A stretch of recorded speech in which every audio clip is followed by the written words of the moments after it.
death. Death is the destroyer of desires.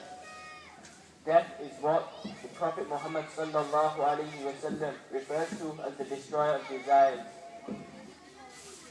And why does the Prophet Muhammad sallallahu alaihi wasallam refer to death as the destroyer of desires? Because the moment you remember death and the moment that you know you are dying, you no longer desire anything of this dunya. So indeed that destroys all your desires. That moment that you know you are dying, you no longer have this desire to collect money. You no longer have this desire to build more houses. You no longer have this desire to have fame and power. You no longer have this desire to increase your wealth. The moment that you know you are dying, you no longer have a desire to want anything. That's why the Prophet Muhammad sallallahu alaihi wasallam called it the destroyer of desires. We all know that we are going to die. Every single one of us knows that death is near. And when I say near, it does not mean today or tomorrow. Allah subhanahu wa ta'ala says, كُلُّ نَفْسٍ ذَائِقَةُ الْمَوْتِ. Every single soul will taste death.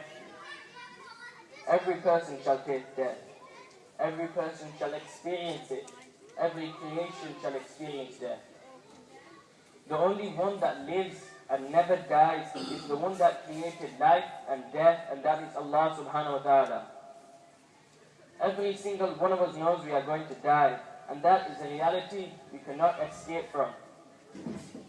But the amazing thing is, we live as we are going to live forever. We live as if we are not going to die. We live as if we are not going to stand in front of Allah subhanahu wa ta'ala, and we live as if He is not going to ask us questions.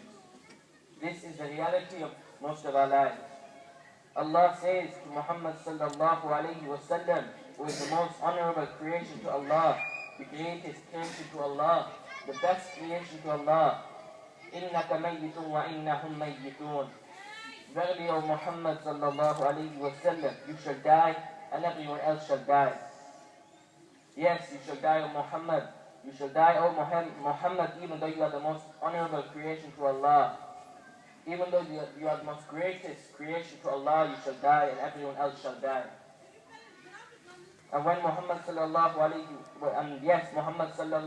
wa sallam did die, if death was to be taken from anyone, or anyone to be abstained from death, it would have been Muhammad sallallahu alayhi wa sallam. But Allah made Muhammad sallallahu alayhi wa sallam taste death, and everyone shall taste death. Wa akhiru da'wana alhamdulillah.